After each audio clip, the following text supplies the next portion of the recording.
매일 성경과 함께하는 오늘의 큐티 시간입니다. 5월 2일 오늘의 말씀은 창세기 34장 1절에서 17절입니다.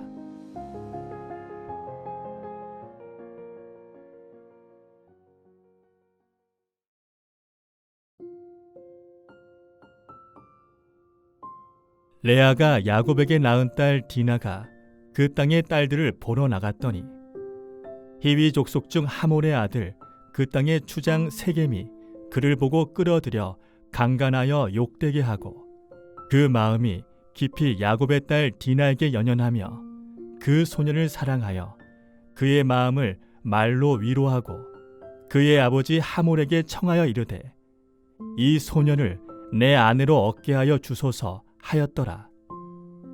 야곱이 그 딸 디나를 그가 더럽혔다 함을 들었으나 자기의 아들들이 들에서 목축함으로 그들이 돌아오기까지 잠잠하였고 세겜의 아버지 하몰은 야곱에게 말하러 왔으며 야곱의 아들들은 들에서 이를 듣고 돌아와서 그들 모두가 근심하고 심히 노하였으니 이는 세겜이 야곱의 딸을 강간하여 이스라엘에게 부끄러운 일 곧 행하지 못할 일을 행하였음이더라.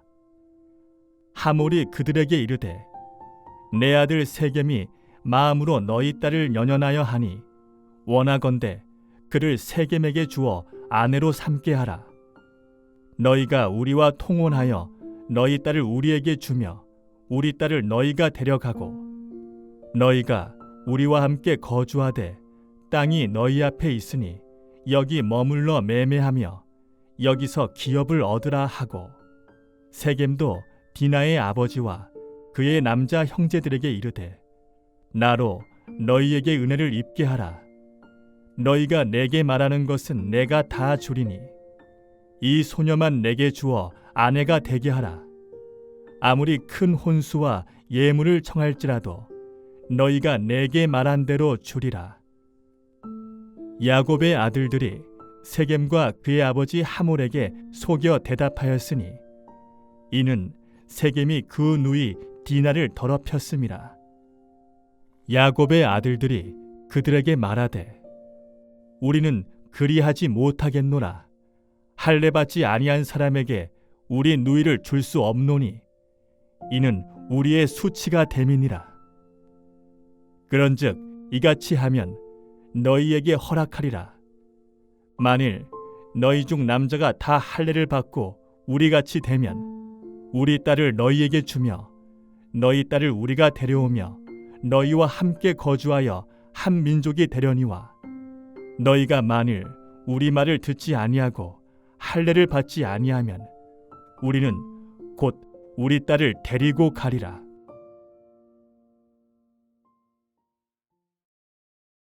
야곱은 세겜 성읍에 정착했습니다. 세겜이 그만큼 매력적으로 다가왔던 것 같습니다. 그의 딸 디나도 세겜이라는 도시의 적잖은 매력을 느끼며 그곳 친구들과 어울려 살았습니다. 그러던 어느 날 불행한 일이 벌어지고 맙니다. 그 도시의 통치자 세겜이 디나를 눈여겨보다가 강제로 욕보였습니다. 한 사람의 인생을 파괴하는 잔인한 짓이었습니다.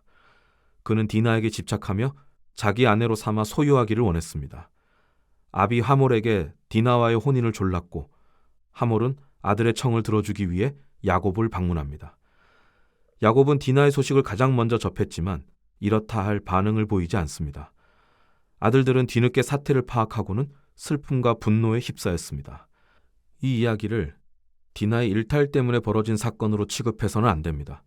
디나는 무도한 폭력의 피해자입니다. 세겜은 강제력으로 디나를 욕보였고 그것은 지탄받아 마땅한 죄입니다. 신학적으로 생각할 문제도 있습니다. 야곱이 디나가 겪은 일을 접했을 때 그것은 날카로운 창이 되어 가슴 깊숙이 파고들었을 것입니다. 그가 매력을 느낀 도시의 야만성이 그의 사랑하는 딸을 덮쳤기 때문입니다. 가나안 땅으로 무사히 돌아온 야곱은 세겜 성읍을 바라보며 마음이 흔들렸습니다.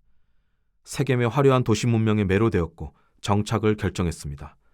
하지만 번화한 문명 이면에는 잔혹한 힘의 논리와 야만적인 폭력이 도사리고 있었습니다. 야곱의 마음 끌림과 분별 없음이 이 사건의 화근입니다. 야곱 일가에 벌어진 사건은 우리의 마음을 추동하는 게 무엇인지 생각하게 합니다. 마음의 변화란 근본적으로 욕망의 변화, 즉 이끌림의 대상이 바뀌는 것입니다. 신앙의 날수가 쌓여감에 따라 하나님의 참됨과 선함과 아름다움에 속한 것에 매료되는 은혜가 있다면 복된 일입니다. 또한 그리스도인은 외관 이면에 있는 속성을 분별해야 함을 알려줍니다. 그럴듯한 외형적 조건과 형태를 갖추었더라도 하나님을 향한 감수성을 저해하거나 하나님 나라의 가치와 정면 충돌되거나 하나님의 형상인 사람을 해하고 파괴하는 속성을 지녔다면 경계해야 합니다. 우리는 다양한 집단과 사람들이 존재하는 사회 속에 살아갑니다. 다양한 생각과 문화와 가치관이 공유되는 사회에서 그리스도인은 고립이 아닌 교류를 지향하며 살아가야 합니다. 다만 교류하는 것과 동화되는 것은 다른 문제입니다. 그리스도의 사람으로서 그분의 참됨과 선함과 아름다움에 속한 것을 더 많이 발견하고 누리십시오. 더불어 하나님의 마음을 근심케 하는 야만성과 폭력성에 대해서는 그리스도인으로서 저항해야 합니다. 억눌린 삶, 무너진 가슴이 목격되거든 하나님의 치유와 회복이 임하도록 기도하고 하나님 나라의 온기와 희망을 나눌 수 있어야 하겠습니다.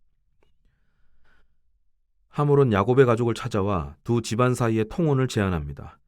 너희가 우리와 함께 거주하되 땅이 너희 앞에 있으니 여기 머물러 매매하고 여기서 기업을 얻으라. 세겜 집안이 가진 힘을 과시하며 그들 쪽으로 완전히 합류해 혜택을 누리기를 권합니다. 적극적인 동화를 시도하는 셈입니다. 표면적으로는 친절한 초청 같지만 기저에는 긴장이 깔려 있습니다. 거주민과 유목민, 토착민과 이주민 사이에 존재하는 긴장입니다. 오늘날 우리는 국가와 정부가 존재하는 사회에 살고 있습니다. 공권력과 형사처벌권처럼 위임받은 권력으로 부당한 폭력을 통제하며 사회의 안녕을 유지합니다. 하지만 야곱이 살던 족장 시대에는 오늘날의 사회 시스템이 존재하지 않았습니다.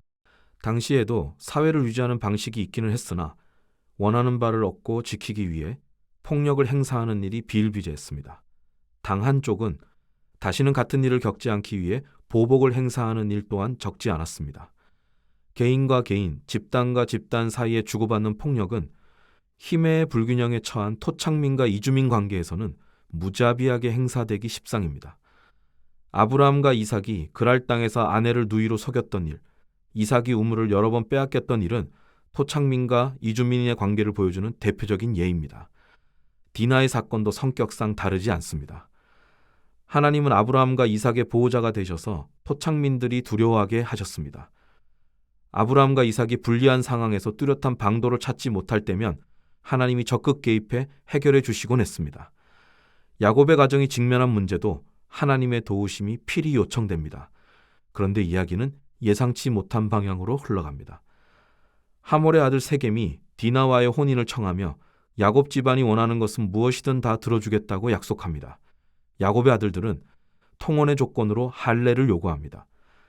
하나님 백성의 표식인 할례를 받지 않으면 두 집안의 통혼은 불가능하며 수용하지 않을 시 디나를 데리고 떠나겠노라 엄포를 놓습니다. 하나님 백성의 정체성을 보존하기 위한 최소한의 노력처럼 보이지만 속임수였습니다. 할례를 받게 한 후에 대대적인 복수극을 벌일 심산입니다. 오늘날의 우리로 치자면 예배, 세례, 성찬을 이용해 복수의 피를 흘리려는 계획이나 다름없습니다. 하나님이 선물하신 거룩한 표식을 피 흘림의 도구로 사용하는 야곱의 아들들을 보면 그들 또한 세겜의 야만성과 폭력성에 제대로 동화되었음을 알게 됩니다. 야곱이 아들들의 의도를 간파하지 못했다 하더라도 디나가 깊은 상처를 입었고 하몰 지방과 통혼까지 언급되는 상황이기에 베델의 하나님을 찾았어야 했습니다. 유감스럽게도 야곱은 뚜렷한 의사표명이 없고 이렇다 할 역할도 하지 않습니다. 야곱은 세겜 문명 가운데 언약 백성으로 살아가는 힘을 상실했고 언약 공동체 안으로 침투한 세겜의 힘을 물리칠 능력도 잃어버린 것으로 보입니다. 이 상황을 한마디로 정의하자면 형성의 문제입니다. 형성은 신앙의 본질적 성격에 속합니다. 신앙생활은 형성의 싸움이라 해도 과언이 아닙니다. 형성이란 도자기공이 자기가 원하는 형상으로 도자기를 빚어내는 일과 같습니다. 누구의 손에 의해 어떻게 빚어질 것인가 하는 것이 형성의 문제입니다. 야곱과 그의 가족이 세겜에 정착해 살며 그곳의 문명과 문화에 빚어졌듯이 우리도 무언가에 의해 빚어지며 살아갑니다. 내가 지닌 가치관, 삶의 전망, 윤리적 기준, 사람과 사안을 바라보는 시선, 문제를 해결하는 방식, 행복을 느끼는 지점 등은 모두 형성의 결과입니다. 형성이라는 관점으로 삶을 돌아봅시다. 나의 인간관계와 그 속에서 주고받는 영향, 자주 이용하는 매체, 참여하는 온라인, 오프라인 커뮤니티, 자주 노출되는 텍스트는 모두 형성의 장입니다. 하나님을 향한 영적 감수성, 사람과 상호작용, 삶을 대하는 자세, 사회를 바라보는 시선에 있어 하나님이 기대하시는 내면과 삶을 형성해 갈 수 있기를 주님의 이름으로 축원합니다. 기도하겠습니다. 하나님 나라의 시민성을 견지하며 우리가 속한 사회의 시민으로 살아가게 하옵소서. 하나님께 속한 참되고 선하고 아름다운 것들로 이웃과 세상을 복되게 하는 우리가 되도록 도와주옵소서. 희망과 기회를 잃어 무너진 가슴마다 그리스도의 복음과 사랑을 나누길 원합니다. 하나님은 우리를 선한 일을 행하는 능력을 지닌 사람으로 빚어가십니다. 삶의 모든 상황과 구간을 하나님 백성다움을 형성하는 데 사용해 주십시오. 우리의 묵상도 말씀이 겨냥하는 사람이 되어감의 과정에 쓰임받게 도와주십시오. 예수님의 이름으로 기도합니다. 아멘.